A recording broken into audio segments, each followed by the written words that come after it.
I think college football is following the NFL down this path that I don't know is the correct one, is the right one, or the one that they should be following. And for a lot of things that college football is copying the NFL for, or is taking cues from the NFL, I don't think is necessarily a bad thing overall for the sport. There are a lot of people who aren't necessarily happy with the direction of college football. I'm not in that group necessarily. I don't think that the players have too much power or that the regionality is being disposed of with coast-to-coast conferences and things like that. I think the sport is just embracing the things that make it money. And I've said before, and I'll say again, college football is a business masquerading as a sport.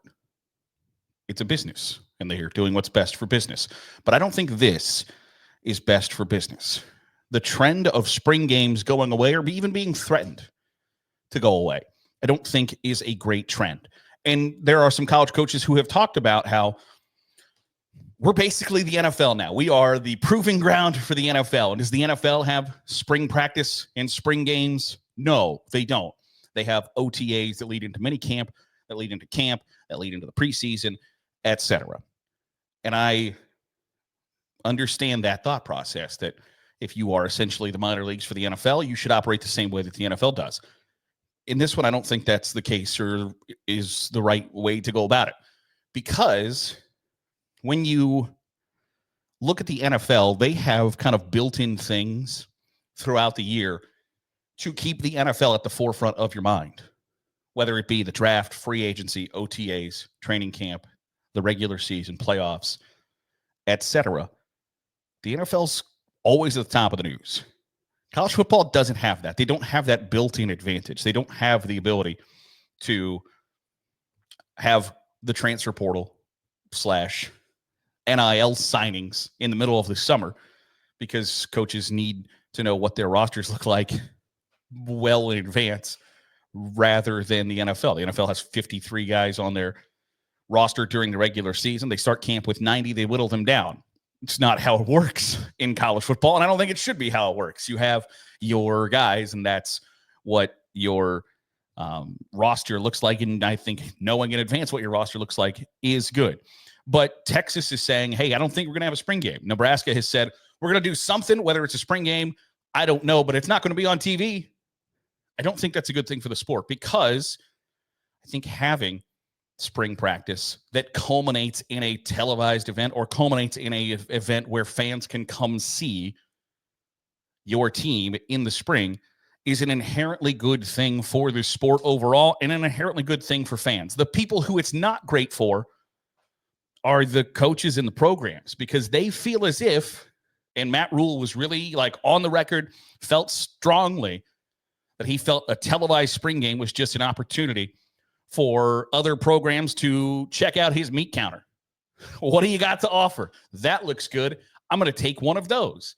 And I think, one, it's a way for coaches to try to harness back some of the power that players have undeniably taken in the course of the last decade or so. And it's a smart play by them, by the way, because a player can't be mad about their lack of playing time in the spring and in the spring game if there is no spring game. If you don't do a bunch of scrimmages, if you just work on individual drills, etc., guys aren't dumb, but they don't have concrete, firm evidence directly in front of them that's like, hey, you are the 6th wide receiver on the depth chart, or you're the 3rd left tackle, whatever the case may be. They don't have that concrete evidence in front of them after a spring game. And so I think it's a way for coaches to stay like, I'm not going to give you unlimited power in this situation. I could have a read wrong on that, but I don't think I do. I think college coaches are interested in keeping their players and also simultaneously plucking the players from other programs.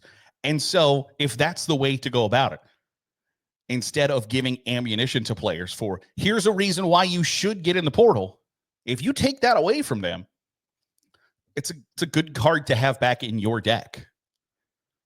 But at the same time, for fans, of college football. You want the fans who are your biggest fans to be engaged at all times, that they are interested and invested in your program always. And if you take that away, if you take the opportunity to come to campus, to see the football team, you are taking an opportunity away from college football fans and giving them an opportunity to go find something else that might entertain them more, that they might enjoy more than college football. Now, that's not to say that every weekend you should do something, but it is to say, if you're only asking your fans to come to campus or come to your stadium and support your team, your program, a maximum of 8 times from September to December, the likelihood that they're going to go find something else that really piques their interest from January through September is really high. So having something kind of in that midway point of mid to late April of like, hey, don't forget about your old pal college football. Don't forget about your opportunity to come see your favorite team, wear their uniforms, and come get a preview of what next year looks like, or who you should be excited about, or who maybe hasn't developed as much as you'd like to, etc. All of those talking points, all of those things that come out of spring practice, I think is a bad thing. I also think for teams that get big spring game crowds, I saw an interview with an NFL executive over the weekend that was like, hey, the Super Bowl is not family friendly. It's not families can't go to the Super Bowl because the tickets are so high. Well, yeah, no shit. Yeah, the tickets for $6,000 to the Super Bowl, families can't go. And the same thing was said during the college football playoff run. It's like, you're asking fans to go to a first round game, a second round game, a semifinal, a national championship game where, Notre Dame played a home game, Ohio State played a home game, then played in Pasadena, Dallas, and Atlanta. And fans were expected to travel, all that. This isn't financially make sense. Regular season games for a lot of programs aren't accessible for families. It is difficult for fans, for a family of 4 to go to an Alabama game, to go to a LSU game, to go to a Notre Dame, Ohio State, Oklahoma, Texas, Michigan, Penn State, Florida, Georgia, USC. It is difficult for them to go because the prices are high. But when the price isn't high? When you charge $10 to $15 for the spring game. Is it the same thing? No. But college football is built on these stadiums being these cathedrals to the sport, where it is an experience to go to Notre Dame Stadium and see Touchdown Jesus. It's an experience to go to the Big House, to go to the Horseshoe, to go to all of these places, to go to the Coliseum and the Rose Bowl, to the Orange Bowl, to Jerry World. It's an experience to go do these things.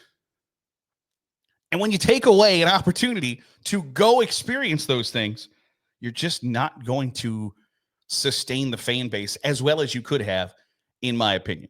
I understand why the coaches feel the way they do, because if they feel like they are just televising, hey, here's who might be unhappy but is really good and you should come get them out of the portal, I understand why you would say, hey, we're not going to do that anymore. We're just going to stop that practice. I get that.